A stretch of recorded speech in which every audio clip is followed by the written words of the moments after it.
Hi, everybody, and welcome back to The Radical Secular. My name is Sean Prophet. This is our 7th episode, and I'm here with my co-host, Christophe Difo. How are you doing, Christophe? I'm doing all right here in Jersey City. And we have a special guest today, Joseph Occhipinti, who is coming to us from Massachusetts. How are you doing, Joe? I'm doing well, thanks. How are you doing? Good. And we're here to talk about a bunch of things today, but mostly we're here to talk about COVID. And I think Joe has some specific expertise in this area. He is someone who I connected with on Facebook a number of years ago, but actually he's someone who started doing some early research and early warnings actually of what was going on, and really brought that to a lot of people's attention. So especially he produced some videos with some good charts and graphs, and also some tools, some modeling tools that he came up with. So we're really glad to have him here for this conversation. Thank you for having me. For sure. And so first of all, I think we might want to start off with some of our show notes. And the first thing I want to talk about is that we are now up on iTunes, and we have we are a podcast. So woo! Everybody can listen to us now anywhere you are, in the car. We're also on Stitcher and Spotify, and I think it's just proliferating. We're adding new podcast venues all the time. I think even Amazon is going to have a podcast channel, and Google. So we should be in all of those places. And I also want to talk about something else, and that is that we are creating a promo for The Radical Secular for our YouTube channel. That's something that is a good introduction. I started working on it this past week, and really what it is just sort of establish, how the United States became a hierarchy, the hierarchy that it is, and what are the struggle for civil rights and how that relates to secularism. And so I'm really excited about this. It might take a little while to get this put together because, but I think it's going to be a real good showcase for our channel. I just wanted to, just to jump in on the show notes element also is I wanted to plug the Just Words Fallacy blog. So this is a blog that I started at the beginning of the year, but that we are going to try and use as basically sort of a narrative companion to the Radical Secular, right? So the goal right now, and this is definitely still in progress, I posted a new article on Thursday, and in that it is called Freudian Slip. And it is an article about my personal experience dealing with the post-Floyd undulation, the craziness that happened afterward, and from an African-American person's perspective, as a Black man's perspective. So that is sort of the opening salvo. But the goal, and I'm sort of heading that up to some extent, and the goal is going to be to put something out every Thursday. And eventually get other people to write, right? So we wanted to have this be a showcase of various different ideas, but the themes are very much on radical secular sort of themes, right? So secularism, living a life from a secular perspective, right? So that means how does one approach problems? How does one find solace in sort of meaning in a secular lifestyle, right? And so there's that stuff, and a whole kind range of things, but sort of that is what we are going to be launching, and I'm pretty excited about it. Please check it out. It's going to be on Medium, medium.com / Just Words Fallacy, Just Words Fallacy. So please do check that out. That's my little plug for our second project. Yes, and actually, I just want to say that I read the article and I thought it was brilliant. And you were talking about it earlier, that you were working on it, and I was just once I saw it, it was like, wow! It was a wow moment. And a lot of other people have said that. I mean, I read some comments on Facebook, people talking about saving it to show to their future children. So that's some high praise, man. Yeah, yes, and thank you. I had the same reaction when I read it. I thought it was really just a very worthwhile, very important voice that you're putting out there, and I found it very thought-provoking. I really had to think about what you said and think about my own life as I read it. I appreciate that, guys. I really do, and I hope everybody else will read it and take a look. And it won't be the Just Words Fallacy isn't exclusively that kind of content. That's just one post, but I do appreciate everybody who has read it, and I hope others will. Yeah, well, and I don't want to steal your thunder, but you came up with a very, very good explanation for just words fallacy, and I wondered if you want to share that with our audience, because what that title means, it actually has a couple of different meanings that I think are really relevant to secularism. Yeah. Well, I think one of the sort of the biggest theme there is, and this sort of dovetails very well with what we talk about here on the Radical Secular, and that is the idea that the way things are, the just words fallacy is a play on the just world fallacy, right? And the just world fallacy is one of my, oh boy, this is one of the axes that I have to grind. This idea that the way that the world exists today, as the hierarchy, especially as it exists today, is that way because it's inevitable, that way because it's a good thing, and that's the way it ought to be, and it implies that it is unchangeable, that we ought not try to change it. And that is, I think, the antithesis, I think, of secularism. It's the antithesis of what we're talking about here on the just words. On the Radical Secular. So that is sort of the thrust, the theme of the just words fallacy. And again, I think this has a lot of implications for secularism and a secular lifestyle. And so, yeah, I mean. Also for dismantling hierarchy, right? Because what happens is that when people believe that things being the way they are is the way they should be, then that allows them to very, very easily move into victim blaming. If something bad happened to you, you must have done something to deserve it, and that goes into the whole, the law of karma, the Eastern reincarnation thing. It is a broadly bad idea that underlies so many other bad ideas that are in the world, and these are things that we have to address, and we have to fix these things, because as I was just starting to discuss, this week has been quite the week for theocracy, and for just really openly almost illegal, just very, very norm busting things, having to do with the race between Trump and Biden. I mean, Trump just said, Joe Biden is going to hurt the Bible. He's going to take away your guns, all this stuff. But the fact that we've got one major party nominee who is accusing the other of being against God, and then you've got all of Trump's surrogates like Nikki Haley. Nikki Haley was on there's this guy David Brody, and David Brody, by the way, is really putting himself on the map right now. He's a journalist with CBN. I guess I use the term journalist loosely, because CBN isn't exactly a news network, but they're networks like CBN are going to be becoming much more relevant, the more theocratic our government gets, because now all of a sudden, you've got all these hardcore Christians who are part of our government, and they're doing things that are making news. And so you got somebody like David Brody, who, was previously a religion journalist, and he's now becoming a full-on political journalist. So his interview this week with Nikki Haley, Haley says, quote, "Everything happens for a reason. I think God sometimes places people for lessons and sometimes places people for change." Boom. And that's the just words fallacy, right? And there you go, right? Everything happens for a reason, right? That's the just world fallacy, right? This idea that no, everything is the way it ought to be, right? There's a plan, right? It's God's plan, right? God's plan. And that is so dangerous, so dangerous.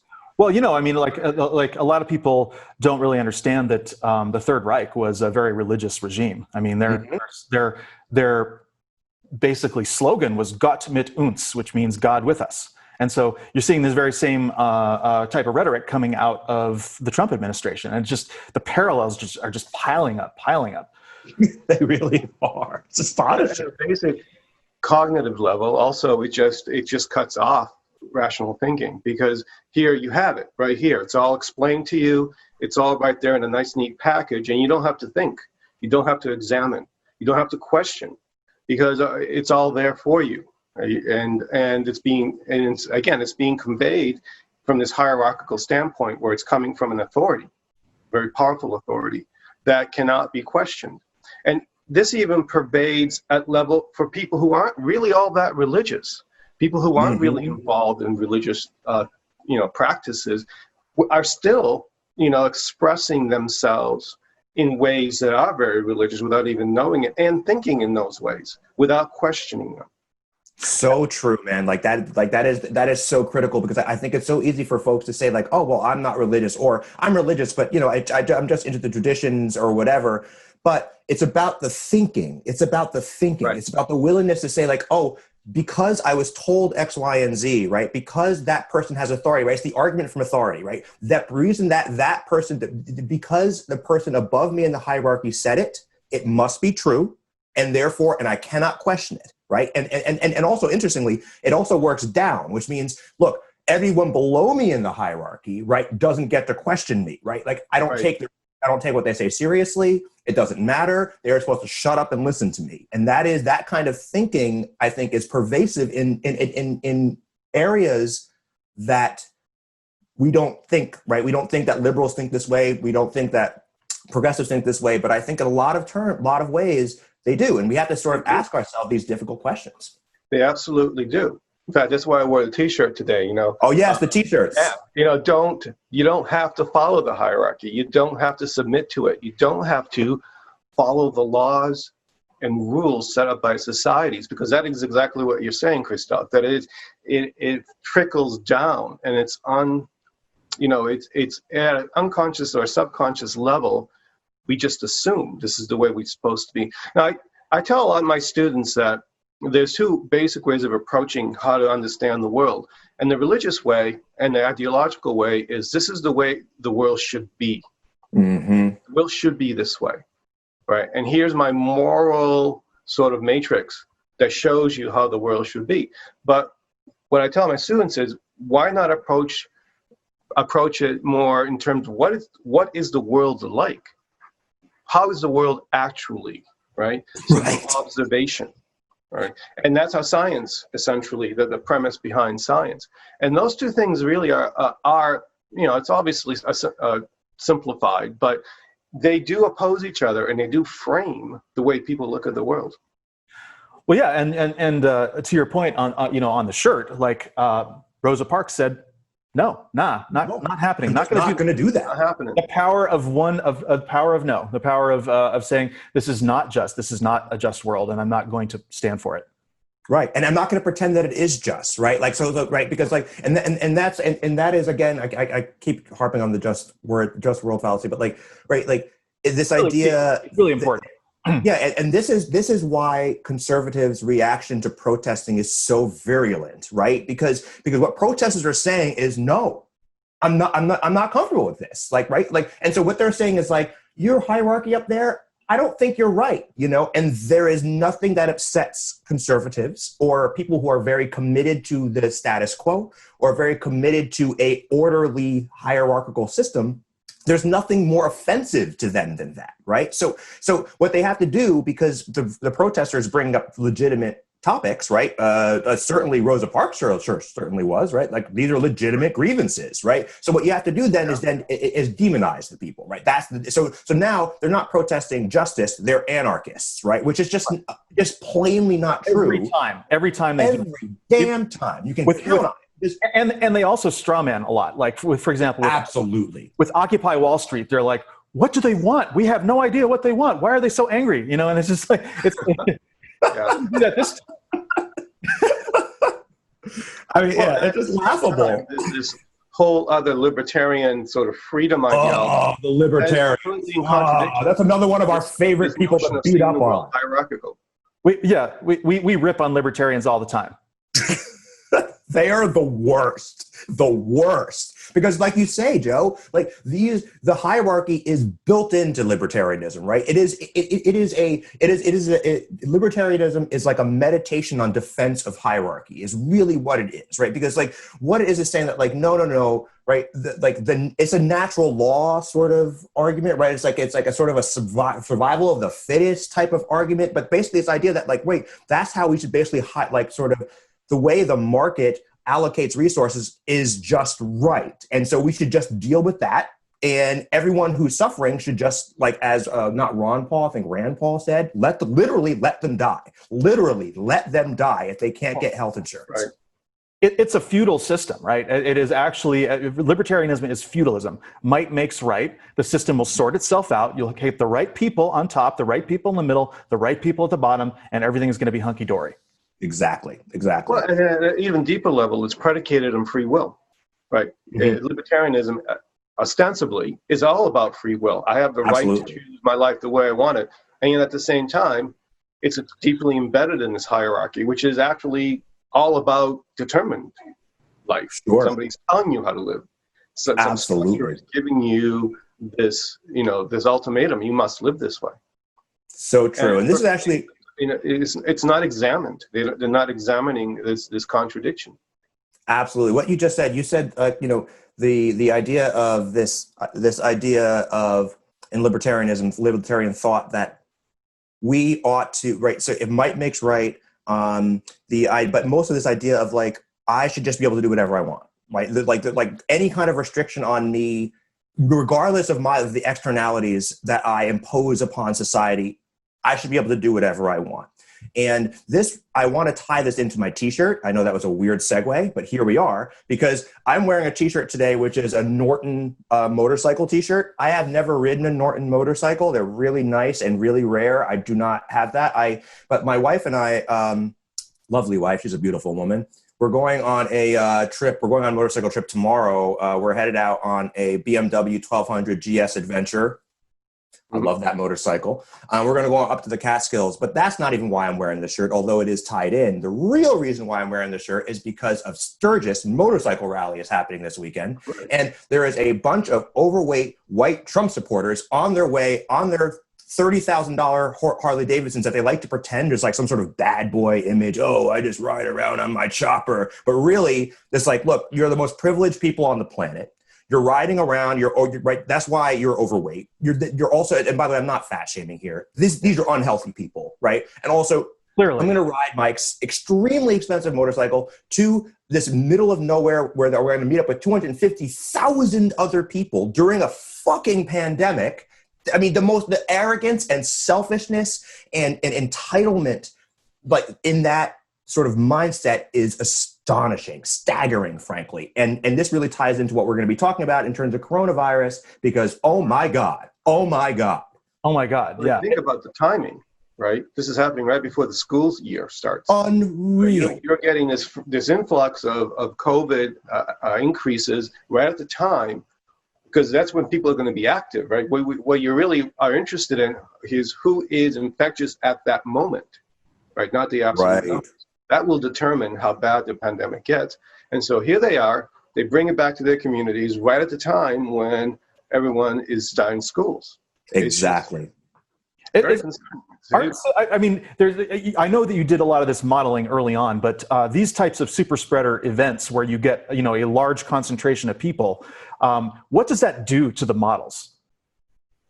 Well, that speaks to one of the things I wanted to talk about today is if you really want to understand or make some kind of prediction about where this is going, you have to think about the fact that this is a nonlinear phenomenon, that the way that the virus propagates is not easily modeled.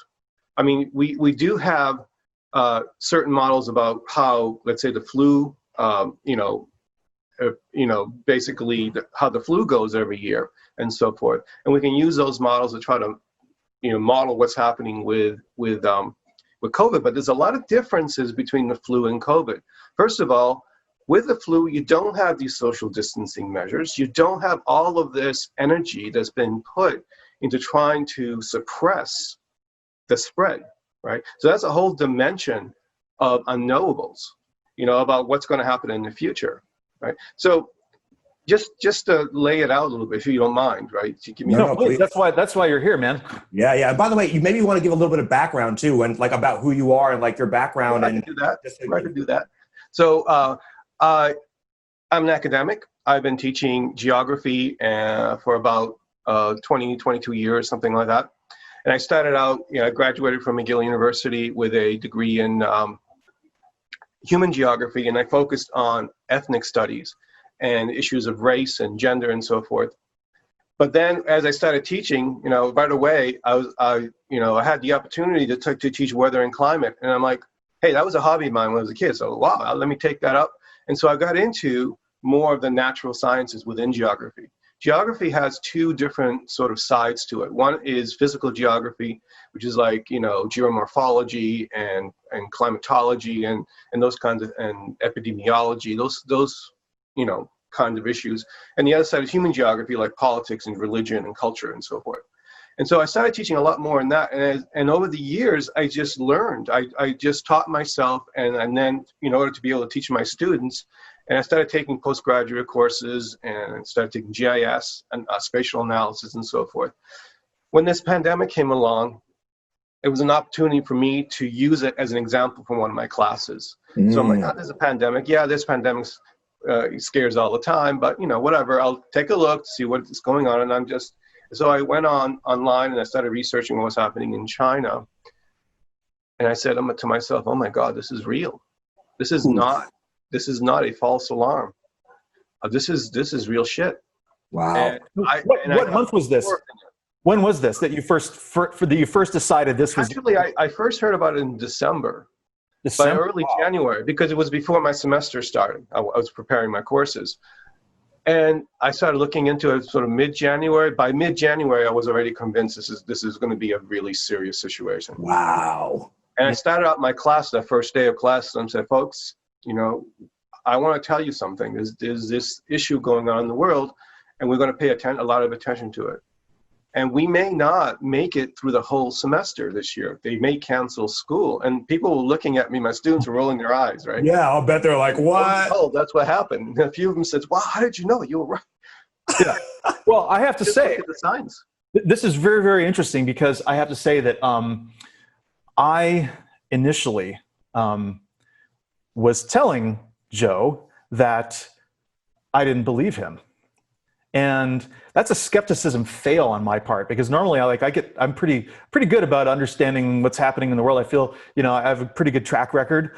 But on this one, I completely missed it because he was laying out these dire scenarios. And this was really before anyone was paying attention. Of course, President knew January 3rd, right? So, but the rest of the world didn't. The rest of the world, I mean, we had all of our concerns. We were running our business, we're doing this and that. And, this is what we were thinking about, just making the rent, making payroll, doing all the things that we do. That was what was going on. And so all of a sudden, here comes Joe on my Facebook feed saying, the world as we know it has changed forever. And I'm going, what? No, yeah.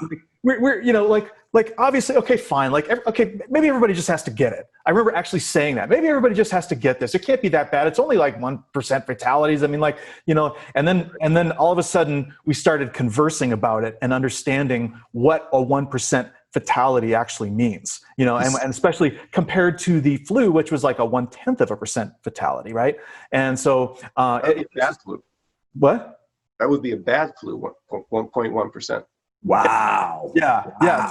So this is already like immediately 10 times worse than the flu. And I'm sitting here trying to wrap my head. And what it really was is I had cognitive dissonance. I actually had a case of cognitive dissonance because I was like, okay, this means if this is true, then this means the entire country is going to have to shut down. This means that everything is going to have to stop. We can't possibly do that. So therefore it's not true. And that was my initial reaction for probably maybe a week as we were conversing about it. And, all of a sudden, it dawned on me, shit, this is not a drill. This is not a drill. But to your credit, you saw the evidence and you adapted. And that's what it's all about, isn't it? Right? Yeah, absolutely. That's so important. That's so important, guys, because this is what we're talking about here on the Radical Secular, right? That's what the just words fallacy is all about. We're talking about a lifestyle, right? A lifestyle which involves questioning one's own beliefs, right? Especially when we're fighting hard to defend those beliefs, there's a really good chance that you should look into those beliefs a little bit more and get honest with yourself, right? And I think that is a really critical sort of skill that I think that is like appallingly lacking across the entire human civilization, but certainly across religious. Sorry, go ahead. I'm just listening. This is fascinating stuff. No. But Sean, skepticism is an essential part of science and understanding nature in the world, right? You have to have a certain sense of skepticism. It has to be built in Otherwise, your imagination can run wild. You can just fly off that and believe anything. But there's two ways. There's two ways. Skepticism is not the problem. The problem is being able to assess the information and the data, and be willing to open your mind and change your mind when the data says I was wrong. Right? Well, That's key. There's two ways to fail as a skeptic, right? One is to jump to a conclusion, and without enough evidence, or in spite of contrary evidence, jump to that conclusion because you like it, whatever. The other is to be presented with evidence that is overwhelming and then fail to reach a conclusion. Both of those things are just as bad as each other. They're not. It's not like, everybody goes, don't jump to conclusions, but they don't look at the other side, failing to come to a conclusion. Yeah, and with that, I mean, the whole problem, one of the issues is that there's no scientific literacy in this society. We are really lacking in it. So when we get this data, we don't know what to do with it. And that's what happened with the pandemic. People did not understand. The science was happening real time. And when science happens real time and there's new science, it's messy as shit, right? It's all over the place. People are arguing with each other. There's contradictions. People are making mistakes. That's science. And then over time, the system, the process of it comes together, and something comes out of that and becomes more or less a consensus that, yes, this is the phenomena that we're seeing. That takes time. It happened with climate change over many years in the 80s, right, in the 90s. It took time to develop a science-based understanding of what was happening. The same thing happened with COVID, but much, much quicker, of course. And at first, people were looking at the craziness in there's so much, conflicting information. Should we wear masks? Should we not wear masks? How is this, how does this disease propagate? How do you catch it? All these things. And there's a lot we still don't know, but we're coming to understand a lot more than we did.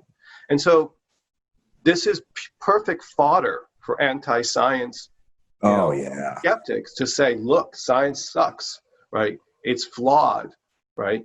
And they can hammer right in there and say, look at these things. Look, Fauci said this 2 months ago, and now he's saying this. Oh yeah, science was wrong before. Science was wrong before. It's such a that is a quintessential fallacy that is used by the anti-science movement, and people in general.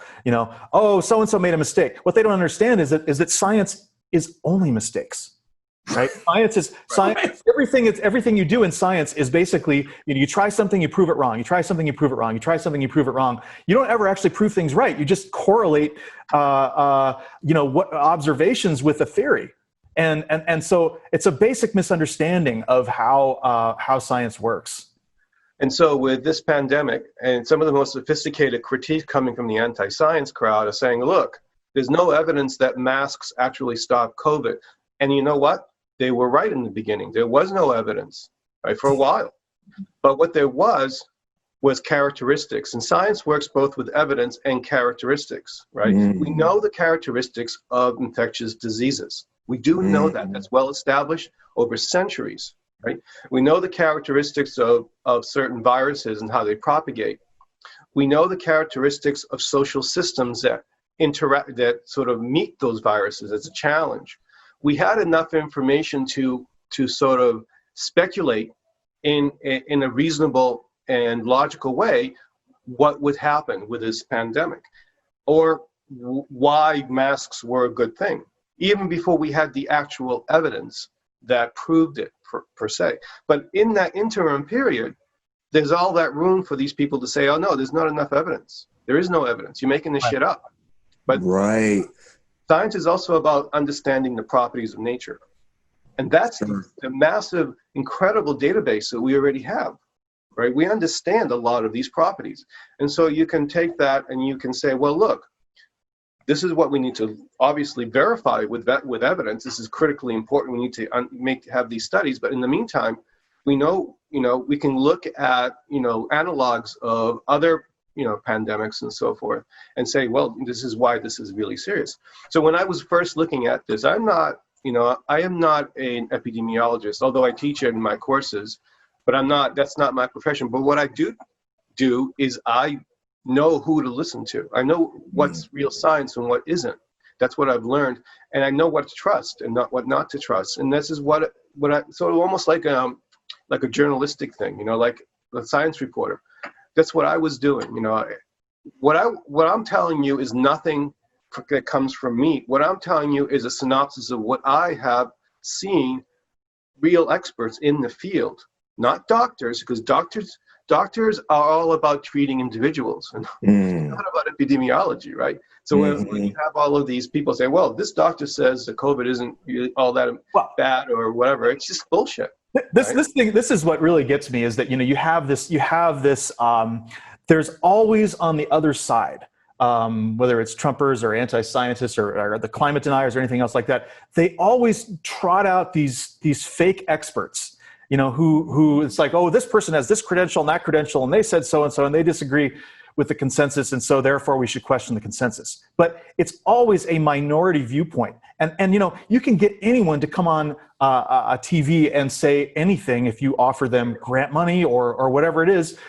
These think tanks, they hire these guys, and they'll say anything, and it's like they'll prostitute their scientific credentials. They don't care. They're not even they've abandoned any effort at peer review or scientific credibility. Exactly. Absolutely. And I'd like to just chime in here and say, like, the one of my favorites also, this is not science, but it's the same concept that you're talking about, Sean, and that is sort of the Candace Owens. Yeah. Right. Oh right. It's the same idea, right? And as if like you trot out, like, because conservatives do this all the time. Another one of the favorites is Morgan Freeman. Apparently, like, the quote he did, like, it was years ago, and he said, and Morgan Freeman said something along the lines of, I don't want to talk about race. I wish everybody would just stop talking about it. And so, like, now you have all conservatives say, like, no, we should just not talk about race. Right. Morgan Freeman said it, right? And also, he also is a safe black guy. He's a real safe black guy that I like, right? Yeah. And he actually played God before, which is great. Yeah, he played God. Terry Crews. Terry Crews is another guy who's really very likable and is a good host and everything else like that. And he came out and he said something very similar, that Black Lives Matter was trying to claim that Black lives were better, and which is a complete straw man, completely wrong. It's just a straw man. Like, and yet you have, what do those two have in common? They're rich. Yeah, exactly. They're rich. And so they don't have to care. Right. Exactly. I think what the right does is they can hijack the pageantry of science, right? The look of science, the glory of science. They can hijack it, and they'll do that at the same time they discredit it. And it doesn't matter to them, right? They will discredit science and say it's bogus with one sentence, and the next sentence they'll justify it through their bogus science. So right? without even missing a beat. I've seen this over and over again, but they're able to do that because we're lacking scientific literacy, and people cannot critically assess, the difference between this pageantry and real science. Yeah, well, and it goes beyond that, because, like, there's actually an ecosystem, the way that of how information propagates.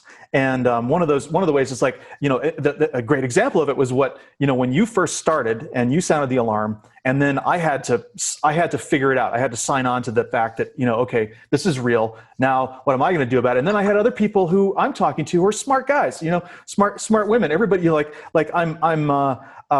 having these conversations, and everybody is going through the same denial that I was going through.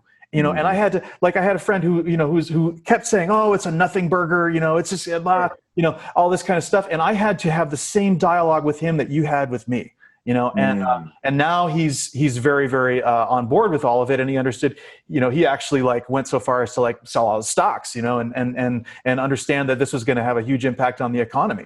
But this propagation of information, if the smart people can't figure it out, how are the science deniers ever going to get it? That's a great point, and they won't. And this goes to that framing issue that you were talking about earlier, Joe, right? This idea that there's two ways that way people frame and understand the world. There's one based on hierarchy and revelation, and there's one based on critical thought and sort of analysis and critical thinking. And so we are in an environment where like you keep saying, Joe, and I think it's an important point to keep hitting, is that there is no scientific literacy in it just sort of discouraged, so much so that we actually import our scientists typically from other countries that have really good science programs, right? To MIT or wherever else. So I think it's really, really important to sort of keep hitting on that, because I think it's so critical that people learn how to think. So in terms of this pandemic, to get back to your point, Christophe, what you asked me earlier, is how do we assess risk here, right? And in order to assess risk, we have to understand the nature of this phenomena, right? And it's not like a bell curve, right? It's not a nice, simple bell curve or a normal distribution, right? That's not how it works. If you toss a coin 1,000 times and you plot that, you'll get a nice, beautiful distribution, and you can estimate where the average is. And if you're going to do it again, if you roll another 1,000 coins, you can pretty much guess what it's going to be, right? And then on the top, it'll be 500, it'll be the average, but then it goes down exponentially to negligible on either side, either approaching 0 or approaching 1,000. That's not how this works, because when you flip a coin once, then the next coin that you flip is independent of the coin you flipped earlier. There's no connection there. But with viral spread, there's an absolute connection. In fact, there are multiple connections about what happens next, depending on what's happened before, right? So rather than having a nice bell curve like this, what you have is called a fat tail curve, where is one end you could have, an incredible amount of spread and death, and the other end very little. But as you approach, as the deaths go up, that's one of those recursive elements that then determines what will happen next. So the more cases you have, then the projection changes and gets worse. So as the cases increase, eventually you could get to the point where this could get out of control. And once you cross a certain threshold with this kind of nonlinear phenomena, then the likelihood of 10,000 people dying may not be any different than 1 billion people dying. It's not like you go off in the extremes and extremes, 1 or 1,000 or 10 or 990. Getting 999 could be a greater percentage than getting 552, right, at that point. Because once you cross that threshold, you have all of these recursive elements that are coming in and shaping what happens next.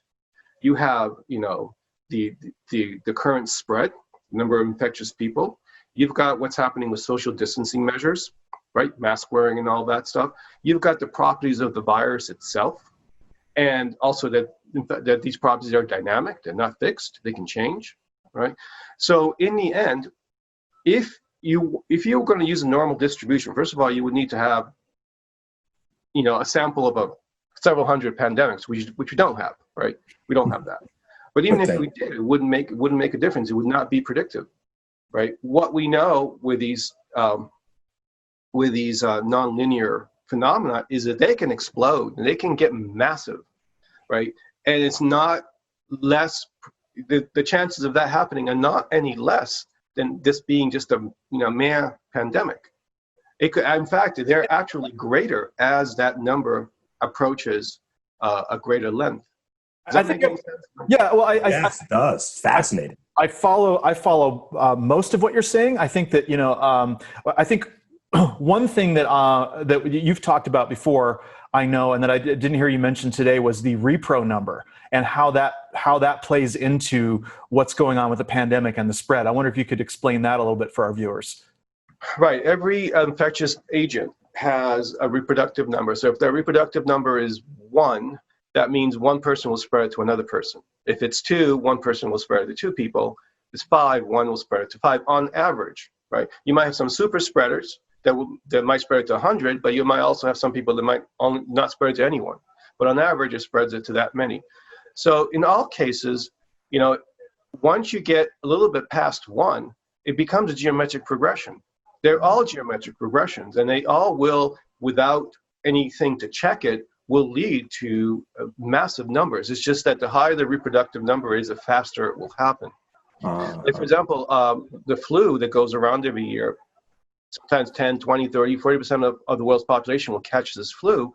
and they might only have a reproductive value of 1.25 or something like that. It doesn't have to be that, So what social distancing measures need to do is they need to bring that reproductive number below 1. And in order to be able to start to lower the case. So that each new case will result in less than one other new case. So exactly. then you have a declining graph rather than an exploding. Anything above 1, you get a graph that's going up. Right, and potentially exponentially, like you said, geometrically, right? Like it'll double, it'll triple, right? Like it could potentially get worse and worse and worse. That is, I follow you on social media, but I don't think I was familiar with that term. That is absolutely fascinating. And the other thing that's really relevant today is that the end number, the starting number, right? How many people are infected to start with? So if you have 2 or 3 people infected in your population, then the reproductive number is 2.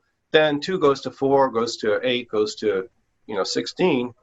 If that number is 5, then it goes from 2 to 10 to 25 and so on. It goes far, far faster. But what if you start with 10,000? Right, and that's what makes Sturgis so dangerous, because you've got a situation where and the reproductive number. I think we have to clarify that is impacted by social distancing. Right. Absolutely. Definitely. If you had a bunch of people in a room, you're going to have a given repro number that is just basically dependent on the virus itself, the characteristics of the virus. Because basically everybody in the room is going to be exposed to the aerosols from everybody else in the room, and they're going to get it at the maximum repro rate of the virus. Whereas if you take that same number of people and they're all in their houses, no matter how virulent the virus is, you're going to get a lower repro number. And I think that's what people need to understand, that there's an actual scientific basis to social distancing. It's not just absolutely some governor or city official saying, we want you all to stay home. Another way to look at it, saying the same thing, is the greater the connectivity, the greater the rate of increase. So, and we live in a very interconnected world. So in the 21st century, without any kinds of measures to check it, a virus like this will just take over the world very, very quickly. And our value, and our not value of 5, without any social distancing, it would mean billions of people would be infected in a matter of a month. It'd be that fast. And important, right? Then we talk about a 1%, let's say a 1% mortality rate, and those numbers are appalling, right? Staggering. Staggering. Yeah, but it's worse than that. It's a lot worse than that, because it's a 1% mortality rate, but it's a 5% critical ICU rate. Right. 19% hospitalization need oxygen rate. Right. So if you get rid of that healthcare, that 1% is going to go way up. It's not going to be 1% anymore. So everybody that would have gone to ICU, and most of them would have survived with care. Without care, none of them will survive, or hardly anyone. Right. And then 19%, some of them will get worse and get into the ICU level and then die. Mm-hmm. So this is why you have to slow it down, because if your healthcare gets overwhelmed, that 1% turns to 4, 5, 6, 7, 8%. That is astonishing. And you know what? And I'd like to point this out because I'm the black guy here. I want to point out that black African Americans are dying at, double the rate of everybody else, right? And not only that, these are folks without health care, right? So with overwhelmingly people without health care, without decent health insurance. So, and maybe you're on Medicaid, fine, but there's not that many people on Medicaid, right? So most people are either or underinsured, right? They didn't even consider the underinsured, right? So let's say you survive the hospital, right? You survive the experience. Now you're out. And by the way, there's also the long-term effects of COVID-19 that we just don't know yet, right? A lot of questions about people that. Survive, right? In recovery, we just don't know yet.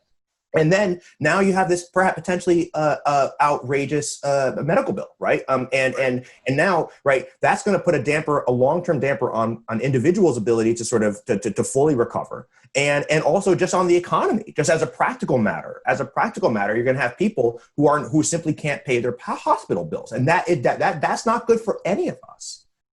It's devastating. It's devastating, and it's the same people that are also going to lose, be unemployed. Right? Exactly. Look at the professional class. The professional class has done really well in this pandemic. Yeah. Oh, yeah. And their savings rate has gone way up. Exactly. It's the workers. It's a low wage, low skill, working workforce. And that's also really taking a hit. That's the reason for the disparity between blacks, Latinos, and other minorities who are generally more likely to be in service professions that are considered essential. They are interacting with the public. They're making deliveries. They're cleaning. They're doing all sorts of things that exposes them to the virus. They're also overrepresented in not necessarily nurses, but like hospital crews that come in. Right. Absolutely, and technicians. All various kinds of technicians, all up and down that scale, right? Taxi drivers, right. Uber drivers, oh my God, you go on delivery, Amazon, you name it. All of that. And the other thing to think about, before the pandemic even started, right? There were clear disparities between, class disparities, racial disparities, ethnic disparities about health. And a lot of people, marginalized people, have much harder, worse pre-existing conditions because they have not had health care for their entire lives, and they have not been able to take care of themselves. They haven't had good nutrition. There's food deserts all over the place in this country, right, in urban areas and so forth, where you can't get good food and so forth. And so we start off at a very unequal level to begin with. And don't forget too that life expectancy has been declining for 3 or 4 years in this country, right? Which is just where the rich. Come on, there's no excuse for it, right? That is something that's just not part of the modern world, right? Advanced industrialized countries always see, and even if it's minuscule, they always see an increase in life expectancy. To have 3 or 4 years in a row of decrease is a signal that something is seriously wrong. Well, right? we know exactly what it is, and we know that it is the just dastardly economic policies that have been put in place for the last 40 years, really, since Ronald Reagan started all of this with his tax cuts, service cuts, and you gradually hollow out the middle class. Unions have been diminished. Globalization has reduced the value of labor. And so you've got a declining economic situation for the country, and that has now begun to, for a while it was okay. People could, they could borrow. Now people were working you'd have 2 incomes for a home. People could maintain their lifestyle that way. They would borrow. For a while, real estate was going up, and that was helping to fuel people's prosperity for the middle and upper middle classes, not for the poor. But so there were a lot of things that sort of were mitigating factors for a while, but now we're getting to the place where the mitigating factors are running dry. And you're seeing such a great point. And you guys, by the way, what you were saying earlier about religion, right? How was this accomplished? How do we make this shift in political economy, right? From a social democracy into sort of neoliberal Reaganism. It was done through the aid of religious ideology, primarily. Absolutely. That was one of the main elements of it, right? And that needs to be looked at and examined. That's right. You can't talk about Reaganism without talking about evangelical Christianity. The moral majority.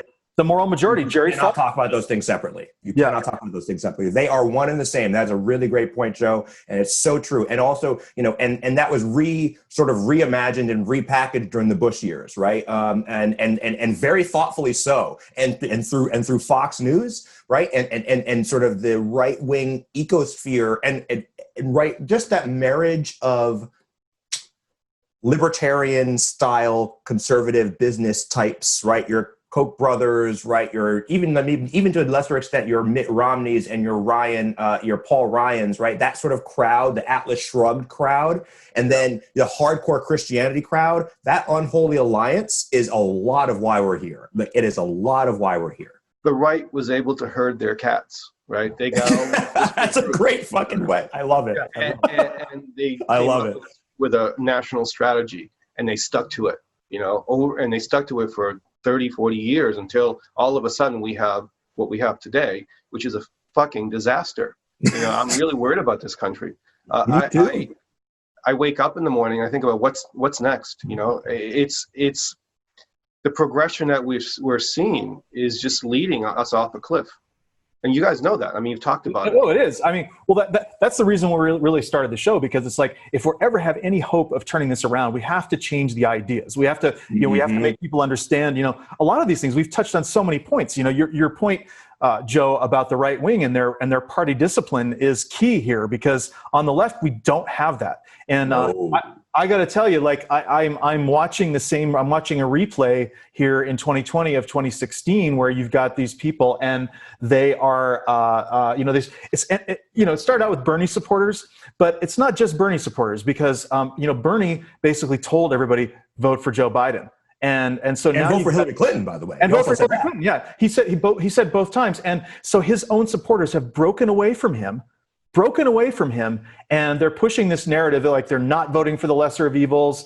They're going to vote their conscience. They're tired of neoliberalism, and they're tired of voting for neoliberal. You're hurting me, Sean. You're physically hurting me. No, I can feel the words just slapping my fucking face every time I open my fucking Facebook account, and I'm like, no. And you know what needs to be examined there, right? It's the idea of hyper-individualism, right? That's infused the left, not just the right.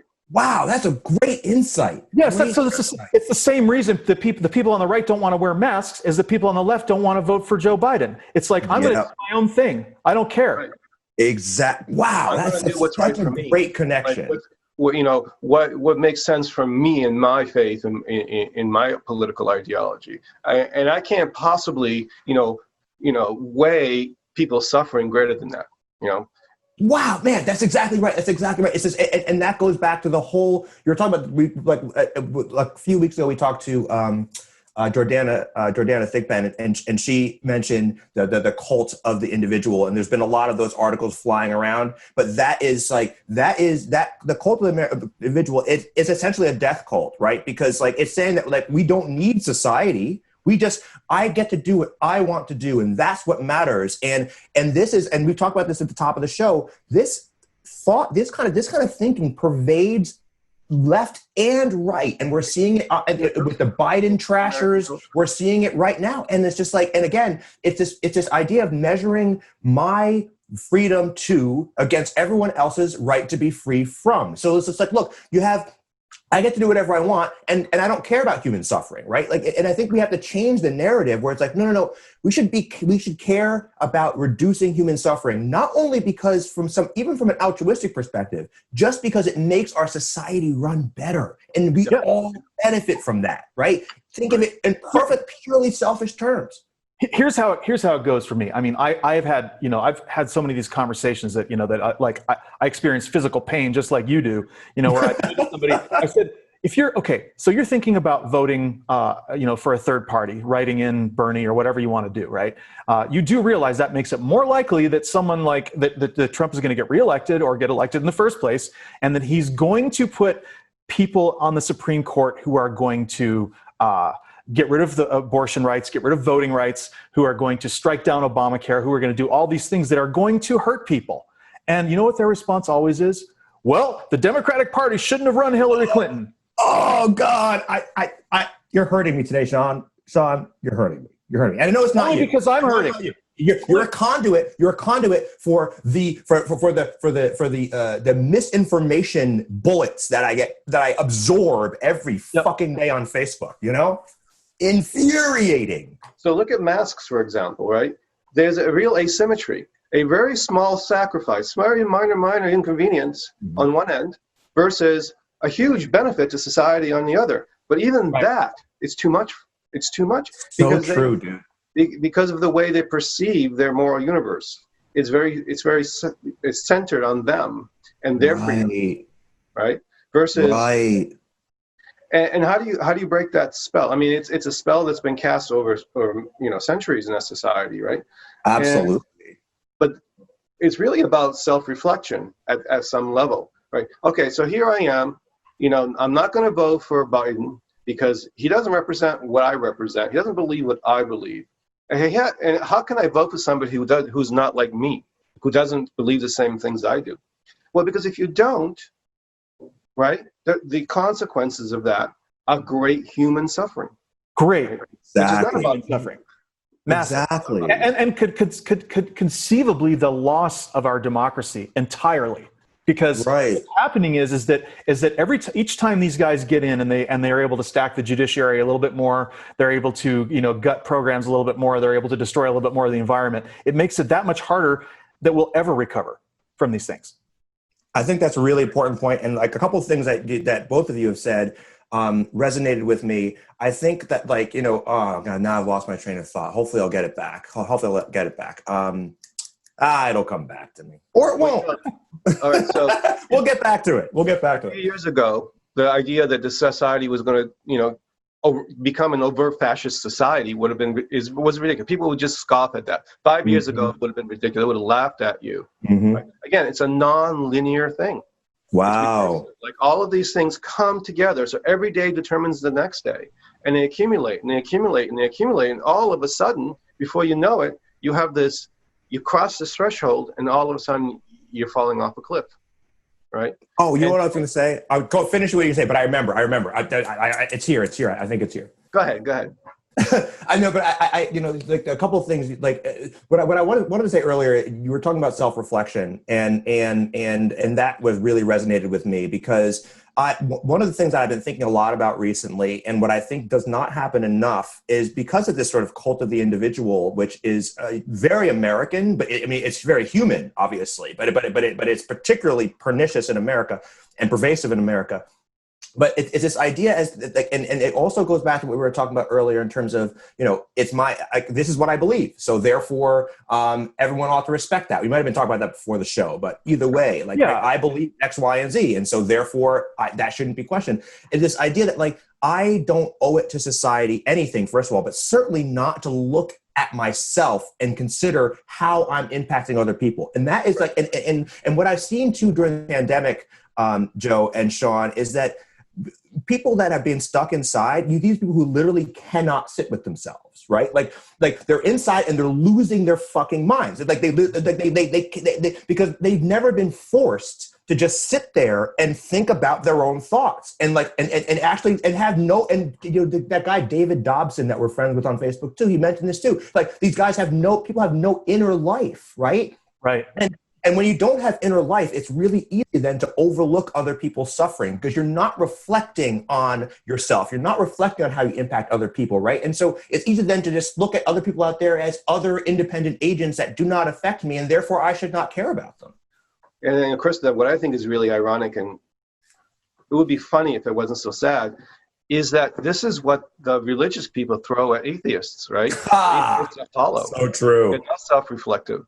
They're not thoughtful of others. They're not, willing to put their sacrifice themselves for others. That's all based on religion, right? That's all based on spirituality. Right. It's the furthest thing from the truth, because I think a lot of atheists do self-reflection. A lot of them, that's how they became atheists. Right. Well, it's absolutely, it's inverted. This whole thing is inverted. I mean, they've got it completely upside down. The insistence that the conceit of religion, particularly in America, is that you cannot be moral without being religious, and that's the root of all of this. And so the implication is that if you're atheist, you have no morals. But it's a completely bogus charge. I mean, atheists think about humanity. We are focused on our lives, and we are focused on the lives of others.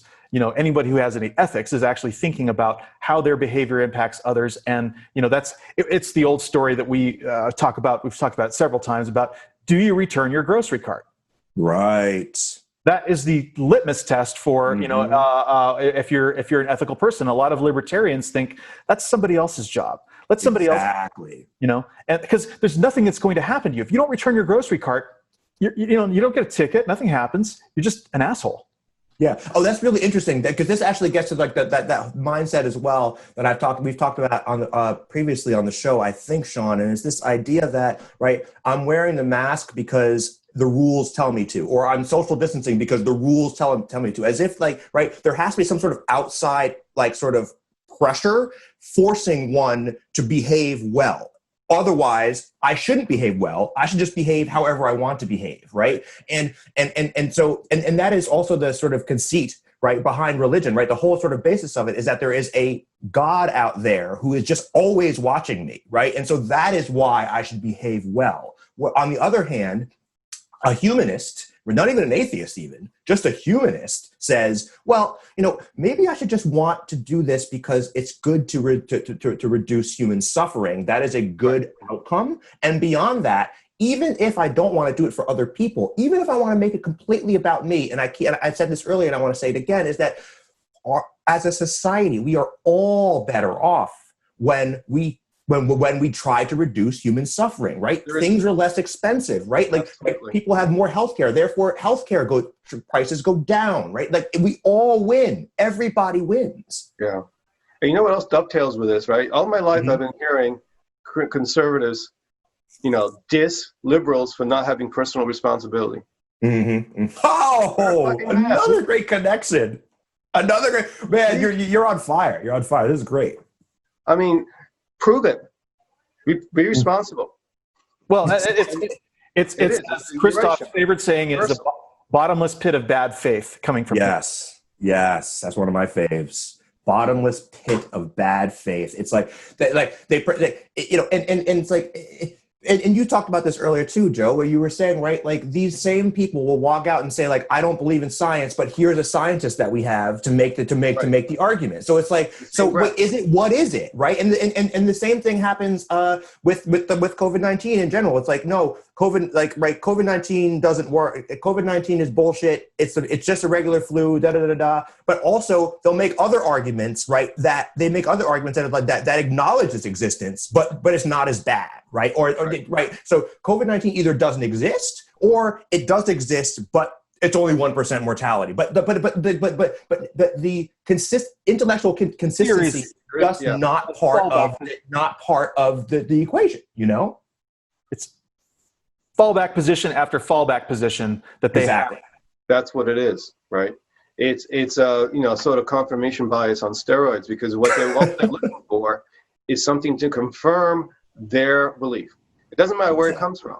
So if they're not, if they don't jive together, if they're contradictory, it doesn't matter, because it's something they can use to argue their point, and that's all they care about, right? I don't believe masks are any good. They don't work. So whether it comes from science or religion or whatever, any evidence that I can cherry pick, I will use. Right? So true.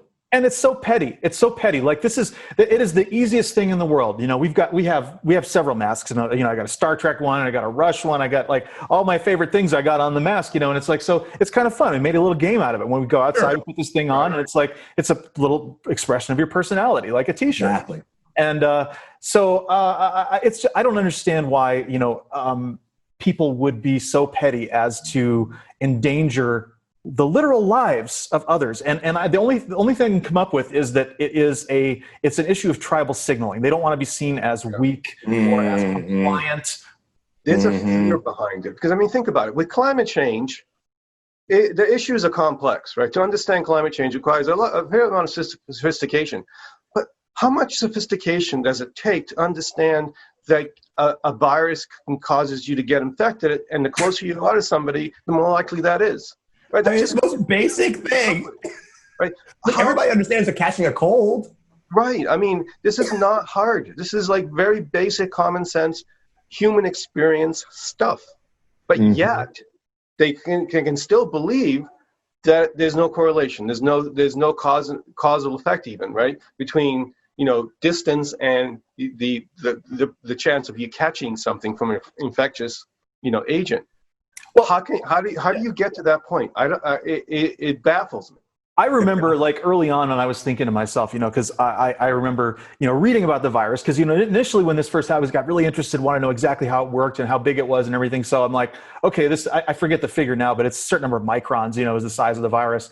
And the pores in masks are much larger than that. So I'm thinking, well, how the hell does a mask stop a virus that's that small? And then I realized the key factor is that these viruses travel in water droplets. Exactly. They travel, and the water droplet is much bigger. It might have 1,000 virus particles inside one little tiny water droplet. Right. That will be absorbed by the cloth of the mask, and it stops the transmission. Yeah. And so what happens is, if you're not wearing a mask, water droplets full of virus particles come out and they immediately evaporate. And then the virus particles are now free floating. Right? That's right. And that's incredibly tiny, and they can suspend. And that's why this is you know, you can catch this from 6 feet is bullshit. I mean, it helps to be 6 feet apart, but you can catch this in a room if it was not much circulation, 50 feet apart. Right. There was a study that was done in China, and it had to do with air conditioning, and it had to do there was one that was done in an office, and they documented 50-foot transmission through air ducts. And there was another one that was in a restaurant where they figured out who was sitting at what table in the restaurant and where the air conditioning ducts were, and they figured out that the particle made its way over. And so that is why we cannot have restaurants and bars open. We cannot have offices open. We cannot have any place open where people congregate indoors for long periods of time. If you get in, get out, like grocery store, that's okay. But if you're, go ahead. Go ahead, No, Joe. and so the reason why it's not nearly as infectious outside is I think what's starting to be coming kind of, it's still controversial, but you need a certain threshold of virus particles. It's not just in 1 or 2, right? So if you're outside, it's very diluted. So you might catch a few virus particles from somebody breathing next to you, but it's not going to be at the same concentration. And the higher the concentration, so if you get infused with, let's say, 1,000 virus particles, and they start to multiply, 1,000 goes to 2,000, to 4,000, to 8,000. If you start with 2, it goes 2, 4, 8. It takes a long time to get to 1,000. Right. So by the time it gets to 1,000, your body's had a few days to build antibodies and shit. But if you get 1,000 all at once, those 2 days are gone. You don't have those. You're going to get sick a lot faster. So even if you take precautions and they're not perfect, and you do get exposed, a smaller exposure means that you're less likely to get sick. And if you do get sick, you're less likely to have a serious illness. Right? So what you're basically saying, Joe, is that every little bit helps. Every little bit of helps. Right. It helps. That's why these right. Just go ahead. Sorry, Joe. It helps at an individual level for each one of us, but it also helps at a societal level because it reduces the spread overall. Yeah, absolutely, and right, and this is something where we've talked a lot about. Like bad thinking during this episode, and scientific illiteracy during this episode. And I think one of the things that I think of that is hard for people to grasp around is the idea of exponentiality, right? And right, the idea that not everything just operates, and our lives as human beings are linear. So that is how, right? We're corporeal, linear, carbon-based life forms, right? So that's the way we think about the world. There's a beginning, there's an end, and things sort of go along progressively. I go from being 0 to 20 to 50 to dead, right? And that's just how it works, right? But that's not how viruses work. In fact, that's not how a lot of the natural world works, right? Things don't operate that way. And so one person, it's not like one-to-one transmission, right? We talked about that, right? And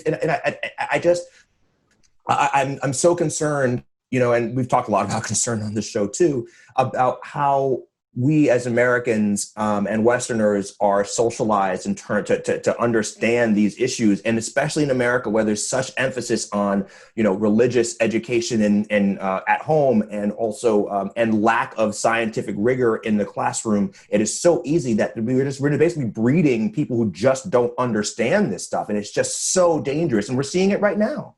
We are. Here's one thing the way I think about it is that you don't need to wait for what's happening. We can predict what's going to happen. We knew that if we social distance, that the pandemic would fall, and it did. Some people were saying, well, that outcome was unknown. No, it wasn't unknown. It was absolutely known. We don't have to wait. It's just like with climate change. We don't have to wait 30 years to find out that we're in deep, deep shit. We already know exactly. Same thing with COVID. And I think at this point I should let you talk, Joe, about where are we going? What's going to happen here? Because you got to put on your you were the one who sounded the alarm earlier. What's happening now? So here's the thing. This virus is manageable. It can be managed, right? There's plenty of evidence in the world that shows that. But it's challenging. It's very difficult to manage. You have to do things right. You have to have the right measures to do it, and you have to be consistent. So the incredible thing is that we can beat this. We could do it. We could shut down the country, have a very serious, social distancing measures for a month, and we could be where, other countries are today, like, and so forth. So that's one scenario. The other scenario is that we give up on social distancing because of this ideological insanity that's happening. And then the virus, actually, the R value goes up, and this thing spreads really fast. And all of a sudden, our healthcare system is overwhelmed. And that feeds back on itself. And all of a sudden, the death rate increases. And we start to get millions dead, right? And so could that happen? I mean, people just can't wrap their heads around that. Could that happen? Could we have millions of Americans dead because of this? Absolutely. We could have 1 billion people in the world dead because of this, right? We could. Astonishing. Not that I'm saying that's going to happen. Right. The opposite could happen, right? What's unpredictable is not the virus itself. We understand the properties of the virus pretty well. What's unpredictable is what we do about it. That's what's unpredictable. But you see what we're doing about it. You see what we're not doing about it right now. And you got Sturgis, and you got kids going back to school. I mean, give us your. Right. So if things stay the way they are, I can't see not breaking 7 figures of deaths in this country. We hopefully will get a some really good antivirals that will mitigate that. Hopefully we'll get a vaccine eventually, but the vaccine at first is not going to be all that good. The chances of this vaccine being like 80 or 90 or 95% effective are very, very tiny. If it's 70% effective, we'll be really lucky. Wow. Because it's happening too fast. I mean, future vaccines will be better, but the first ones come out 40, 50, 60% effective, probably, right? And people have to take it. So the vaccine's not going to be a panacea. It's not going to solve this, right? It'll help, just like the antivirals will help. And, using, antibody blood serums and so forth, all that stuff will help. We've learned how to lower the death rate already, quite a bit, actually.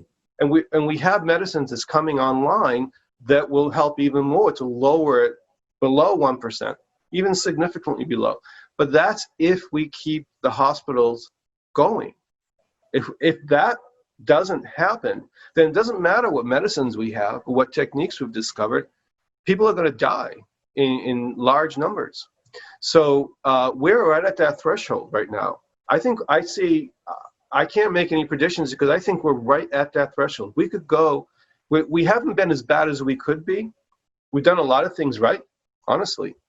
But yet we've done a lot of things wrong. And so this makes, this election even more critical. Because if we can get somebody, a rational person, doesn't matter whether they're neoliberal or whatever the fuck they are, if they're rational, right, we can stop this.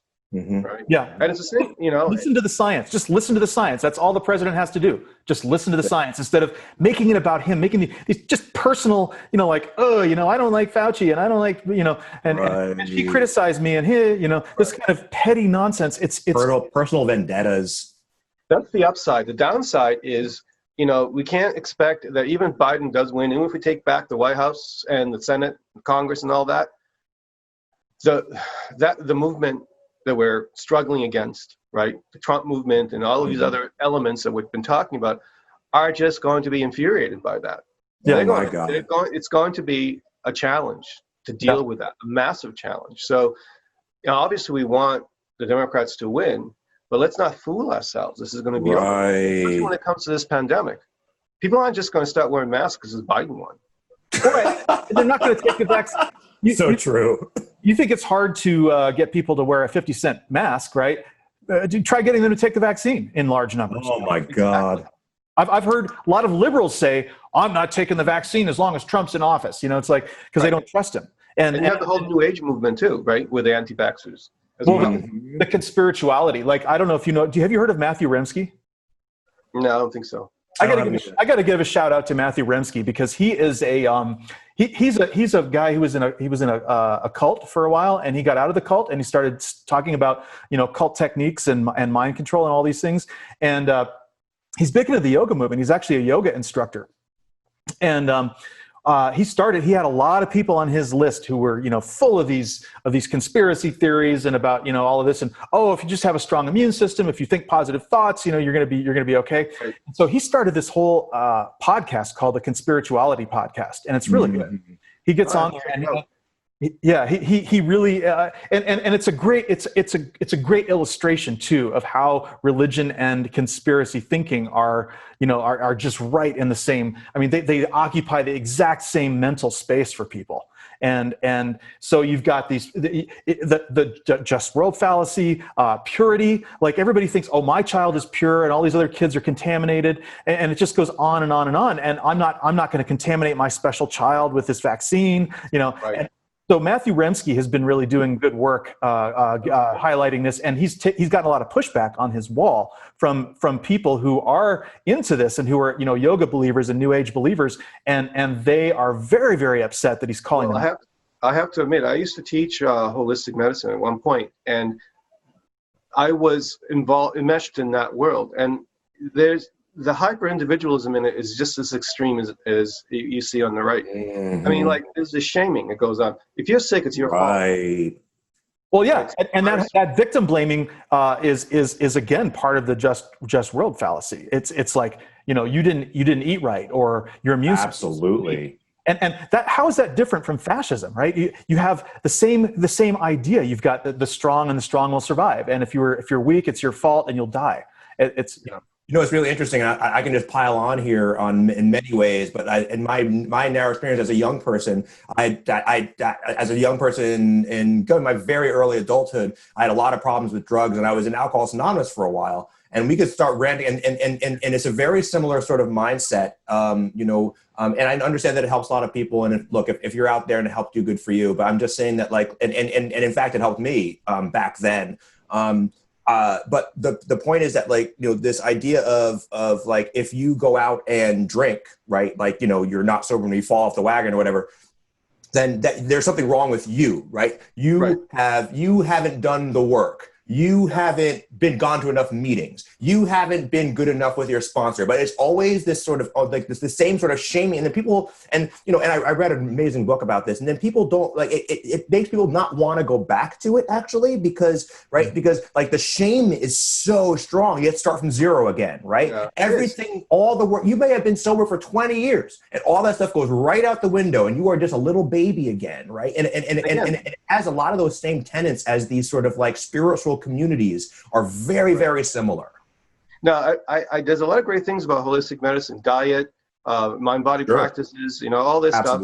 But what I used to tell my students, like, you know what, you can exercise, you can get strong, you can learn to climb trees, you can learn to fight better. But I'll tell you, if there's a tiger out there, it's going to want to eat you, and you're in the jungle, he's going to eat you, no matter how strong you get. Right? And this virus is like a tiger. It doesn't matter what you do, right? You could do all the mind, body, nutrition stuff, whatever. You could be just as vulnerable as somebody who's really out of shape and sick and so forth. You could. Right. I mean, and what happens is you get this mentality. Oh, if I do these things, it'll make me invulnerable. Yes. I don't need vaccines. I can just eat, you know, better and exercise and do yoga and, you know, whatever, and that's how I'm going to deal with it. And then, you know, something like this comes around, you know, I tell them, like, okay, you honor and you worship shamans, you know, and all this stuff from Native American culture and so forth. Well, guess what happened when smallpox came to North America? Right. All the shamans then with everybody else, right? Yeah, like, exactly. All the shamans got sick. Exactly. You know, you got to ground it in reality. It's really actually very beneficial stuff. I mean, it really teaches you a lot about yourself and so forth. It can be, unless it's enmeshed in this sort of magical thinking that happens. That's so then you got to say, you know. Well, magical thinking across the board is the enemy of science. It's the enemy of reality. It's like, and we could go round and round about this. I think we're at about an hour and a half now, I think. So, yeah, but time just flies when you're talking to really interesting and smart people. I just want to say one thing about the pandemic is don't listen to me. All I'm doing is telling you what the real experts are saying. Listen to them. Learn to listen to the experts and the real experts, you know, the virologists and the epidemiologists and not the cardiologists. Right? Yeah, no one cares what the cardiologist has to say about this. Listen to the people who know how viruses can spread and how you can stop their spread.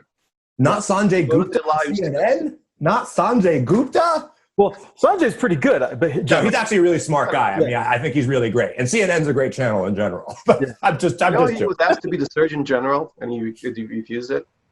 What's that? He was asked to be the Surgeon General. Oh, really? Oh, really? Yeah. I had no idea. No shit. It might have been Obama in the first, if I don't remember correctly, but he said no, he wanted to stay with media. Wow. Anyway, guys, it's been awesome. I really I am grateful for you inviting me. It's been a pleasure and an honor.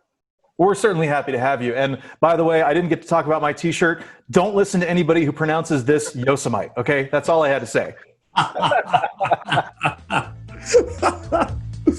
Oh man. All right, everybody. Thanks for watching The Radical Secular, and we will see you next week. Take care, guys. Bye, everybody.